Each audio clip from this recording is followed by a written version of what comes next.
നമ്മൾ കൂടുതലും മനസ്സ് വിഷമിപ്പിക്കാറ് നമ്മളോട് മറ്റുള്ളവർ മോശമായിട്ട് പെരുമാറി, മറ്റുള്ളവർ നമ്മളെ വിഷമിപ്പിച്ചു, നമ്മളെ വേണ്ട രീതിയിൽ പരിഗണിച്ചില്ല, നമുക്ക് വേണ്ട രീതിയിൽ ഒന്നും ചെയ്തു തന്നില്ല, നമ്മളെ ചതിച്ചു, ഇങ്ങനെയുള്ള മറ്റുള്ളവർ നമ്മളെ ചെയ്ത പല കാര്യങ്ങൾ ഓർത്താണ് നമ്മൾ കൂടുതൽ സമയവും വിഷമിക്കാറ്. അതിൽ തന്നെ ഈ ഒരു സ്വഭാവം അല്ലെങ്കിൽ ഈ ഒരു അവസ്ഥ കൂടുതൽ നിലനിൽക്കുന്നത് സ്ത്രീകൾക്കായിരിക്കും.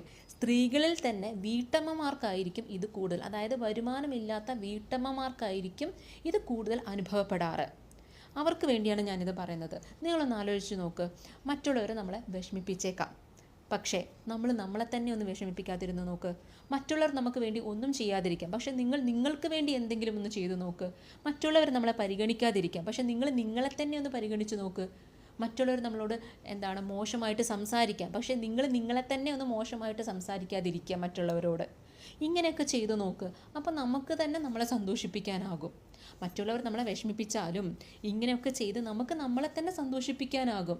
ഇങ്ങനെ പറയുമ്പോൾ ഞാൻ ഉദ്ദേശിക്കുന്നത് നമ്മൾ സെൽഫിഷ് ആകുക എന്നല്ല ഞാൻ ഉദ്ദേശിക്കുന്നത്, സെൽഫ് കെയർ എന്നാണ് ഞാൻ ഉദ്ദേശിച്ചത്.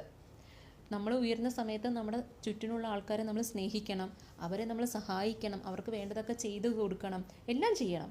പക്ഷേ ഇതിൻ്റെ കൂടെ നമ്മൾ എന്ത് വേണം, നമ്മളെ തന്നെ ഒന്ന് കെയർ ചെയ്യണം. എങ്കിൽ മാത്രമേ നമ്മുടെ മനസ്സ് സന്തോഷിക്കാൻ പറ്റത്തുള്ളൂ.